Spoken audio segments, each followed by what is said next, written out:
Jordan Tower with JT News. Well, I'm sure you're sick of the streaming wars just like I am. You got Apple Music, Spotify, and Tidal competing for the #1 spot. Spotify, the big dog, 30 million. Apple Music, 11 million. And then you got Tidal around 3 million, okay? And Apple and Tidal are really the ones competing, trying to sign every artist to an exclusive deal where they get the first week or two selling and debuting that album. This is pissing off the music labels. Now, the music labels have always been greedy because, let's be honest, when Napster came out and everybody was downloading music for free, they aimed to shut down Napster instead of working with them. Napster was willing to work with the labels, and they would have gotten iTunes.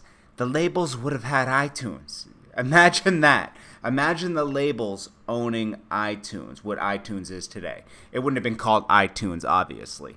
But they would have had their own version of iTunes if they teamed up with Napster and started charging people for this service that you can download music and get it on your computer, because we moved to the computer age around that time. I have to add one thing that is hilarious is that Sean Parker was one of the founders of Napster and was ridiculed by the labels and shut down. And after that, he did a bunch of other companies, and then he got into Facebook and made a killing, made billions.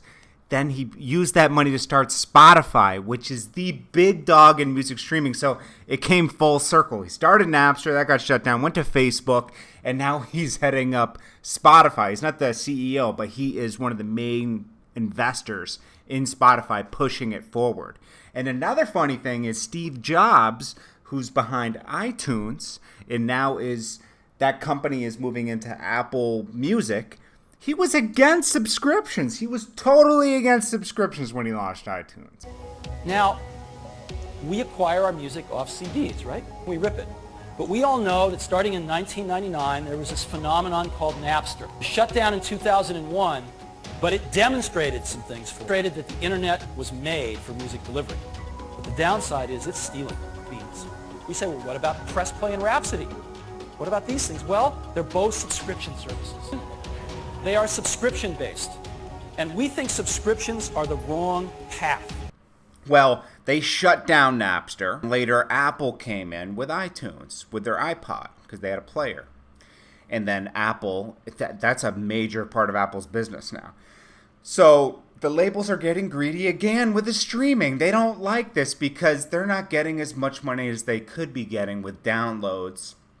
And when an artist signs this exclusive deal with Apple, and like Drake, he gets 19 million from Apple, they feel like they're missing out on a piece of the pie. They want to get that exclusive deal with them and not Drake, So they're getting greedy, and they want to just get rid of this. So it really pissed off the CEO of Universal Music Group, Lucian Grange, okay? Now, he sent out a memo to everybody, an industry newsletter, and basically banning all his artists to do exclusive deals. And then he boasted about he had 2015's 10 best-selling albums, and they accounted for 38% of the year's recorded music sales. So he wants to ban all this. He doesn't agree with the exclusive deals. He thinks it deters the customer away from getting the product, because if you're on Apple, you're on Spotify, and then your favorite artist comes out on the other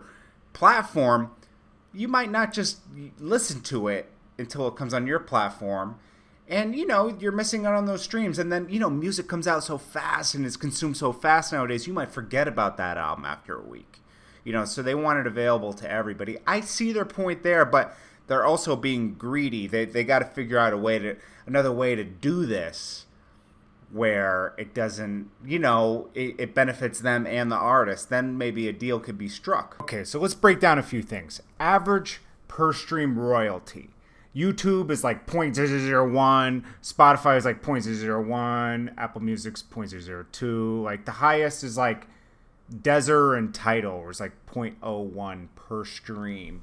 And you have to do 1,500 streams of a song to equal one album. Speaking on the streaming side, right? Okay, these guys are greedy too, because I didn't even know that when they do these, they do those promotion deals like 3 months free or a month free if you sign up, they're not paying the artist. Okay, what is it? Taylor Swift penned a letter to the Apple streaming, Apple Tim Cook, right? And she was disappointed in that, when you do these like promos of a month free or something, you're not paying the artist, and that's just not fair. She said, it's shocking and disappointing, completely unlike this historically progressive and generous company, she said. But I guess they worked that one out because Taylor Swift shortly after that was doing an Apple Music commercial. A side note, it's funny, just when they were doing the Apple Music promotion, they decided to team up with their YouTube buddies that always help them with everything, with the iPod and everything. And they basically, when you bought the new iPhone, you were forced to have the U2 album. And like people were pissed off that they were forced to be downloading this U2 album. And like, you could use your bandwidth and everything just downloading this stupid fucking album that you might not even want. And like they were forced, U2 and Apple was forced to apologize. And they paid this band $60 million for this exclusive album to Apple Music. Like, I mean, come on. I mean, is this how you have to make money with music now? You could just force people to have it and do a deal with a big company?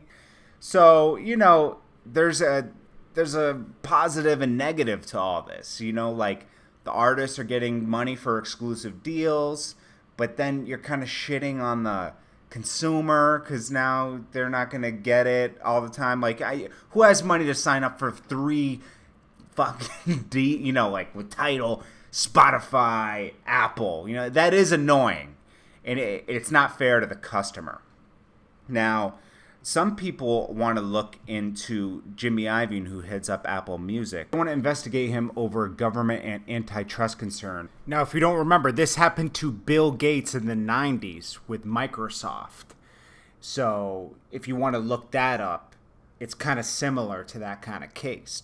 But they believe that the conspiracy between Apple Music and the music industry to change the game, to get everybody to pay for a subscription, by putting hit content behind a paywall. Apple Music is a Me Too product, kind of like a copy of Spotify that works badly, that's locked behind a paywall, and the music industry wants it to be the dominant platform, so the fan is squeezed and indie acts are pushed down to the bottom where they belong. So, a lot of indie artists were thriving through this new way of consuming music. You can get discovered easier, you can get on the front page, and they want that the music industry might be working with Apple in a way. I mean, it doesn't make sense because the UMG guy just banned it, but maybe he's banning it because he doesn't want Tidal to get all these people, like, I don't know what's going on here, but basically the bottom line is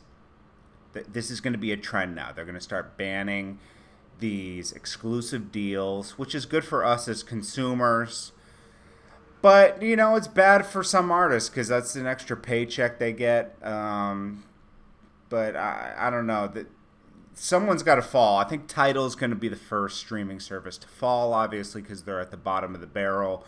They'll probably get consumed by Apple, and they'll have to pay a good amount of money to get all those exclusive deals, that Tidal has, with like Rihanna, Nicki Minaj, and everybody, and they're ultimately going to get shafted because they're going to get grouped into one major exclusive deal instead of getting their own independent exclusive deal. So it's going to be bad for them to be a part of Tidal. I think Jay-Z is going to be the winner of Tidal because he's going to get the most money out of selling his company.